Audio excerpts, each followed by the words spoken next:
দেখো, আমার কারোর প্রতি কোনো অভিযোগ নেই, ক্ষোভও নেই, তবে কষ্ট পেয়েছি আমি, এটা ঠিক। কারণ আমি দিন রাত অক্লান্ত পরিশ্রম করে দেশটাকে গড়ে তুলেছিলাম, উন্নতি করেছিলাম। 2009 সাল থেকে 2024 সাল পর্যন্ত দেশের শান্তি নিরাপত্তা নিশ্চিত করেছিলাম। কিন্তু তারপর যখন আন্দোলন এবং মিথ্যা অপবাদ দেওয়া হলো, এটা সত্যি খুব কষ্টের ছিল। আমি কিন্তু কখনো মানুষ খুন করিনি বা আমি নির্দেশও দিইনি।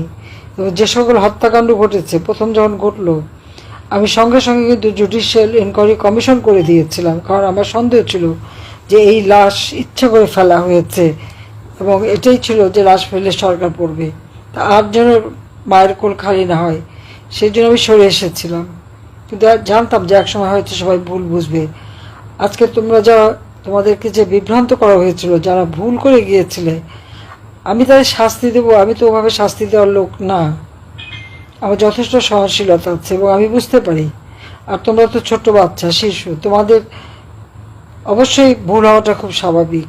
কাজে যারা মনে করে আর যারা এই মিথ্যা অপবাদ করে, এরাই একসময় তোমাদেরকে ভুল বুঝিয়েছিল, এখন আবার ভুল বোঝাতে চেষ্টা করে।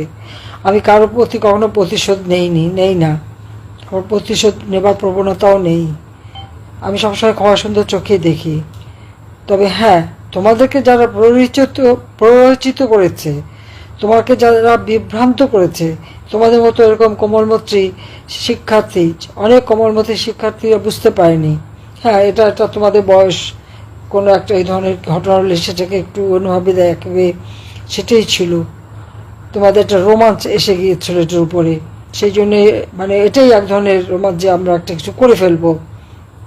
কিন্তু এটা যে একটা ভুল পথ ছিল, সেটা যে আজকে বুঝতে পেরেছ, সেটাই হচ্ছে সবচেয়ে বড় কথা। এবং আমার তো মনে হয় যে মানুষ একটা ভুল করে যখন উপলব্ধি করতে পারে যে আমি ভুল করেছি, তো এটাই হচ্ছে সব থেকে বড় বিষয়। কাজে নিশ্চয়ই আমি যারা এইভাবে ভুল পথে যে আজকে উপলব্ধি করছে যে তারা বিভ্রান্ত হয়েছিল, তাদের ক্ষমা সুন্দর চোখেই আমি দেখব। কারণ তোমাদের প্রতি আমার কোনো ক্ষোভ নেই, এটা তুমি সবাইকে বলে দিতে পারো। তবে যাদের কারণে এই দেশের সর্বনাশটা হলো, তাদের ছাড় দেওয়া এটা তোমরাই দেবে না, আমি জানি, কেউই ছাড় দেবে না। যে দেশের এই ধ্বংসযজ্ঞ করা আর মিথ্যা অপবাদ দেওয়া, কত মায়ের কোল খালি হয়েছে আজকে, কত শিশু পিতৃহারা মাতৃহারা, কত মা বাবা সন্তান হারা, কত সন্তান আজকে পথে বসে আছে, সেটি সব থেকে দুঃখজনক।